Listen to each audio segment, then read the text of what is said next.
Honda's time with Red Bull is officially coming to an end in 2026. This comes after Red Bull announced that Red Bull powertrains will finally be building their own engine for the 2026 regulations, and alongside that, the hybrid side of the team will be taken over by the returning Ford to Formula 1.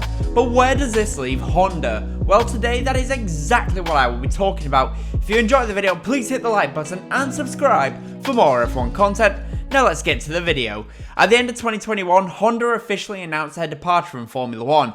That is despite the fact that they were fighting for the Drivers' and Constructors' Championship against Mercedes.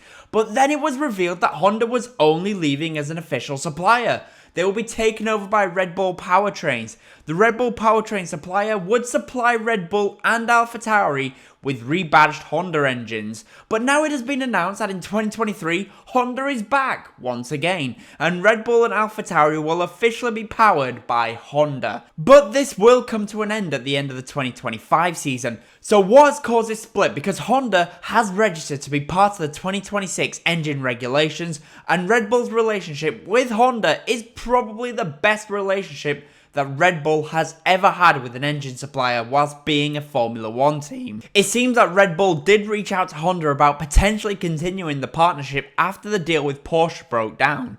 Originally, Red Bull was set to become Porsche powered for 2026, but this is no longer happening due to Porsche wanting too much control over the Red Bull team.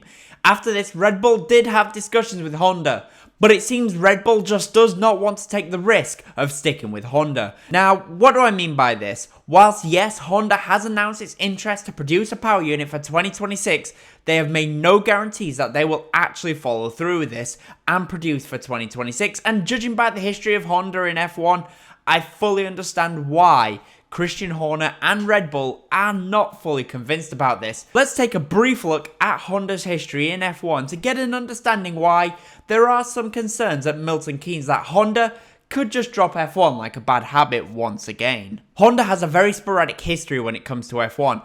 They're a manufacturer that is not afraid to just walk away. They first joined the sport in 1964, racing under the colours of the Japanese flag. They had a star driver in the legendary John Surtees, but by 1968, they were gone.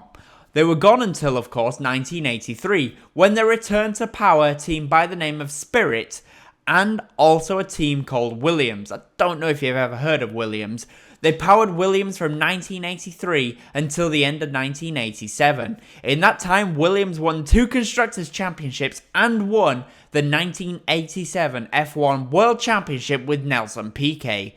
During 1987 and also in 1988, they also powered the Lotus team, but from 1988 until 1992, they powered the McLaren team, winning pretty much everything with Ayrton Senna, Alain Prost, and also Gerhard Berger.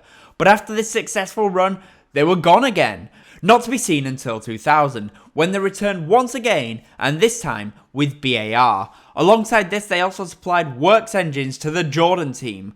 Jordan were powered by Honda in 1998 and 1999, but it was not officially Honda. Instead, it was the independent supplier Mugen, who worked very closely with Honda. So, they were back again in 2000, but by the end of 2008, they were gone again. Some would say they left too early, given that Brawn in 2009 swept both the Drivers' and Constructors' Championships. Nevertheless, they had left until 2015, when they returned for a 4th time and reunited with McLaren. And, well, that was a complete disaster, with Fernando Alonso famously saying that the Honda engine was a GP2 engine whilst on track at Suzuka, the circuit that is owned by Honda. But after both parties decided to split, Honda found incredible success with Red Bull and AlphaTauri, as both teams have won Grand Prix whilst being powered by the Japanese manufacturer. That is a brief overview of Honda's history with F1, and well, you can see they typically do like to dip in and dip out of the sport, and right now, it is unclear if they are dipping out once again. With this in mind, it is pretty understandable that Red Bull would look elsewhere for suppliers, especially after Honda were already going to ditch the Red Bull team whilst they were on top. For Red Bull's sake, they are thankful and, in a way, kinda lucky that Honda decided to actually stick around, even though officially they had withdrawn. So where does this actually leave Honda? Let's imagine that they do stick around and build a complete power unit for 2026. What are they actually going to do with it, and who will they supply? With the current crop of teams on the grid, there are only really two teams that I believe Honda could approach to work with, and I've actually already mentioned both of these teams. Firstly, Williams. Honda could look at reviving their successful partnership with the Williams team, and if they did this, that would mean that the Williams team would be a works team for the first time since the end of the 2005 season, when they were at that time powered by BMW. For Williams, this would be an incredible achievement given their recent history in the sport has been less than stellar. And as mentioned in my top 5 and bottom 5 drivers predictions video, which you can find in the description below, I did mention that both Williams drivers will finish at the bottom of the Drivers' Championship.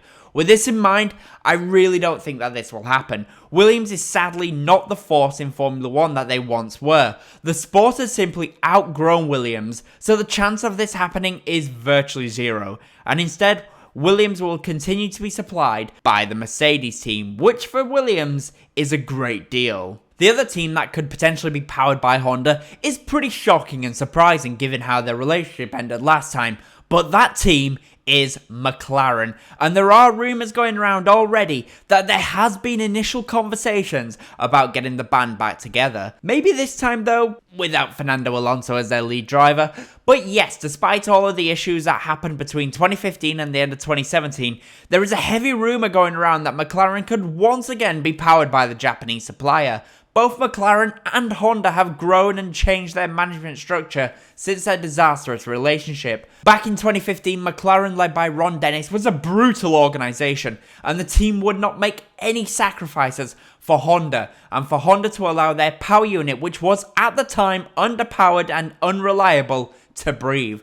They were essentially starving the Honda of any cooling, which led to a reduced performance. Honda also did not have the right management in place to be able to work properly with McLaren. Since this dreadful period, both teams have gone on to success in F1. McLaren did move up the grid and started to look inside the team to find issues instead of blaming everyone else, and they have been rewarded with 9 podiums, a pole position, and a Grand Prix victory since the split. As for Honda, well, they went on to team with Toro Rosso and then with Red Bull, winning the 2021 Drivers' Championship, and in 2022 they won both the Drivers' and Constructors' Championship. So with these changes, I really do think a reunion is possible. There are benefits to being a works team instead of a customer team. McLaren are currently a customer team as they are supplied power units by Mercedes. That has been a success for the McLaren team, but given McLaren's desire to return to the top of the sport, in my opinion, they do need a works deal. Being a works team instead of a supplier team means that you get much more of an input into how to best package the power units and work it around your car. On top of this, the works deal would mean that McLaren would be priority number 1 for Honda, whereas right now for Mercedes, their top priority is, unsurprisingly, the Mercedes team, and then the McLaren and Aston Martin team.